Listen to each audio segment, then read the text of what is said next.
This video, I'm going to show you how I go about force feeding, assist feeding, choose the term of your choice. Some of our non-feeders. This is a beautiful extreme reverse Okatee female who hatched in very early June. So she's coming up on 5 months old here at the time I'm recording this. She has never eaten, but she hatched really a big snake. I mean, she was good weight. There was nothing obviously wrong externally. I have force fed her about once a month with corns. I started about age 6 weeks or so, when all other measures have been exhausted. With hogs, I do not force feed pretty much ever, because they can go months and months and months without eating. It's always better to let them go by themselves, to learn to eat, that is, on their own. So until this girl figures out food on her own, I'm going to go about feeding her this way. So the first thing I do wear gloves because this can get messy, and you might notice that, and we'll see how this one goes. And I first secure the snake. It feels rough. It can feel like you're being too snug on them, but you don't want them squirming away. And then I either use the pinkie nose to kind of pry the mouth open. I can't tell if you can see. There we go. Whoops, come on.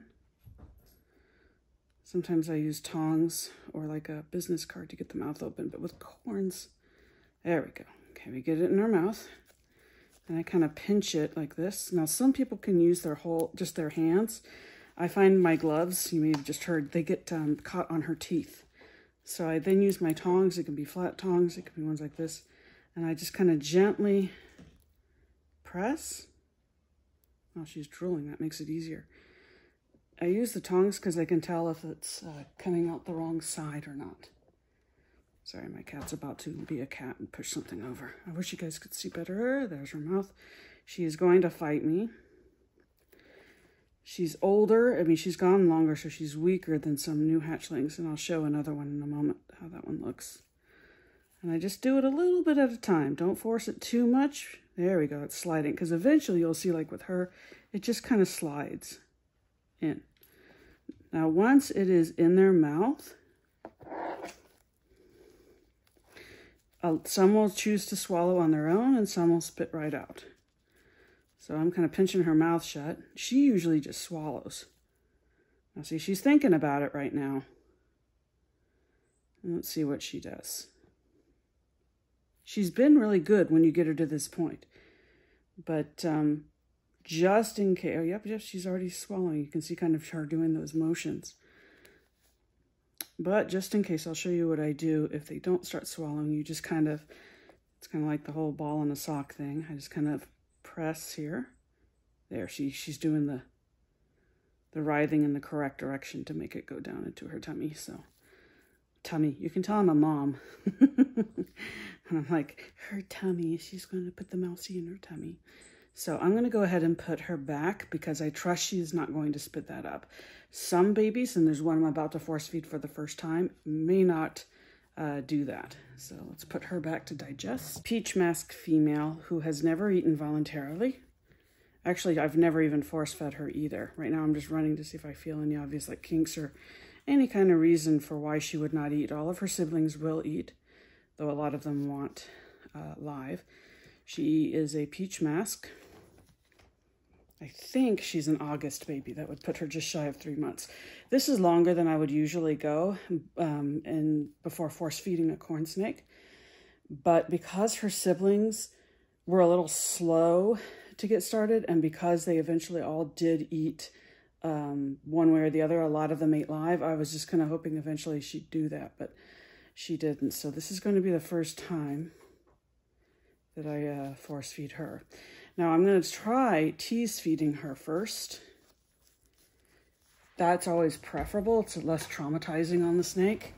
But I find a lot of the time, it's only successful, I haven't had any success this year, but it's not always very successful because if you've got a baby that just won't bite, it won't work. And worse, if you've, not worse, but, and if you have one that bites and lets go, you'll just end up with a pinkie that's been ripped apart and not eaten. Okay? And actually, so far, it's been a pretty clean process. She's going to pee and poop on me in her stress. So at this time, I'm going to stop with the attempts to tease feed. That was nothing. Normally, I do try a little longer, but I'm like, she's stressed and she's never eaten. I don't want to really get after her, and she's older. So come here. There we go. Let me see if I can pry that mouth open with her. There we go. Now, see, she's saying, no, I don't want that. And so she's kind of like, nah, nah, nah. So I kind of pinch the mouth shut with my finger, like this. Okay, that's actually a better shot than on the other one. Then I'm going to use my tongs to kind of help it go in the right direction. Just being very careful because I don't want to, rip into her mouth. Why some of them don't eat, I don't know. Obviously, it's just one of those things where they are individuals. I am kind of letting her body flop it rather secure. There we go. So that she's just not feeling so insecure. This is going to traumatize her no matter what. But you get some food in you, honey. You got to eat. Now right now I can't push that pinkie without hurting her. So I have to kind of wait for her to relax and take a breath. Maybe let some drool happen, for lack of a better word. Sometimes at this point, the pinkie bursts. Again, that's why I have the gloves. It's just easier. Plus, I don't mind the pee and the poop as much as the musk, because if I get musked, I can wash my hands 10 times and I'll still smell it. So I'm repositioning here just because she's pulling backwards. She's really resisting. I know, honey. We'll be done soon, I hope. Yeah, there we go.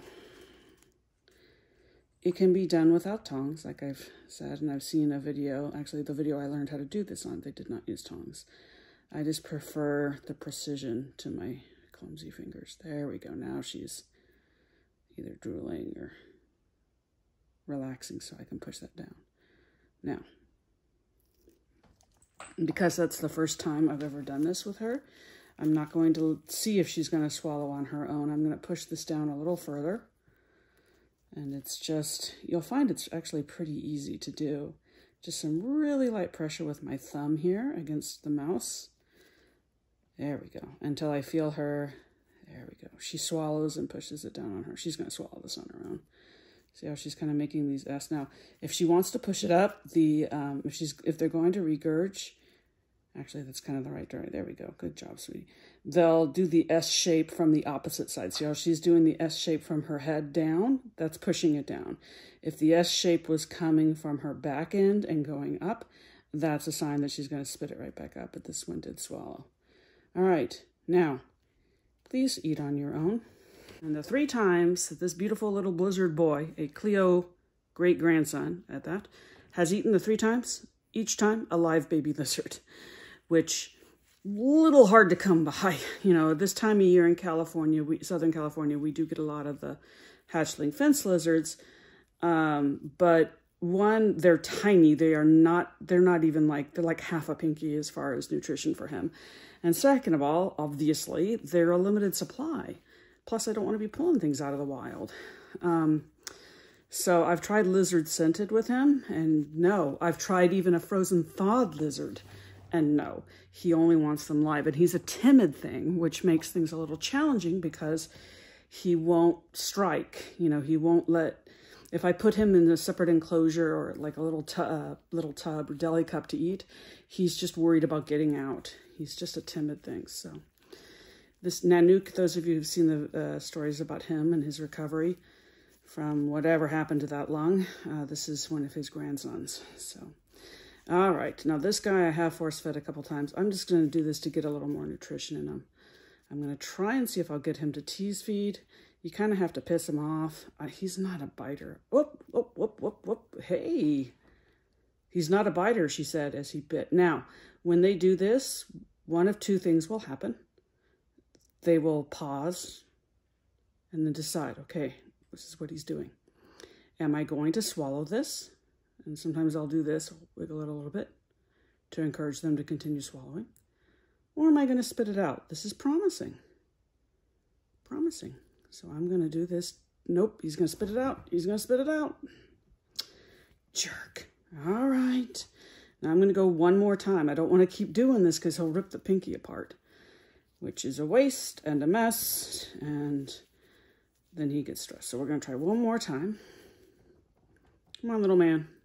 You've bitten things and then eaten them before. Just pretend it's a lizard. It just lost its tail in a tragic lizard tail incident. I don't know. Reposition him. It's hard to feel in these gloves. I'm always afraid I'm going to hold them too tight because I can't feel as well with them. Oh, there we go. There we go. There we go. Nom, nom, nom, nom, nom. Eat me. As in the mouse me. There you go. You going to take it? You going to take it and eat it? Or are you going to spit it out like a jerk? Come on. Come on. What if I do this? Yeah, he's going to spit. So, sometime, you know, in the future, I might try that again, like give him a third shot. But at this point, I can already tell the pinky's getting a little damaged by those itty bitty little teeth of his. So, let's see here. I'm going to pry that mouth open. Or actually, let's see if I can get him to bite on his own. That way the bite is comfortable to him. And then I will do it. There we go. Good boy. Good boy. No, he was fast. He let go really quick that time, so I couldn't get the mouse positioned. Come on. Come on, little dude.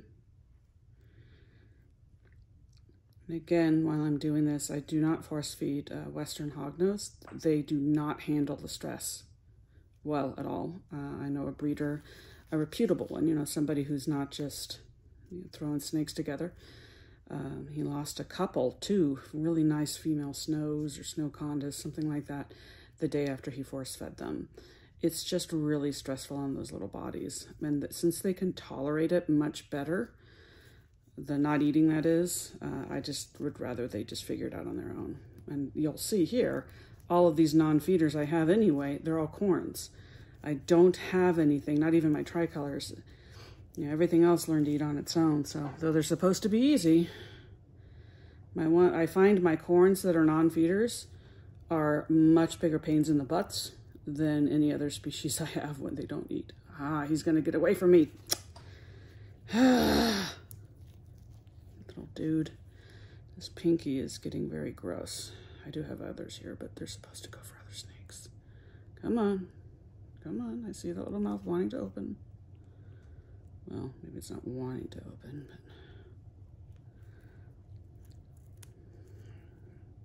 Come on. Ew. Snake drool. At least I hope it's snake drool and not pinky juice. All right. Yeah, this is going to probably be a pinky that pops. All right, Drama King.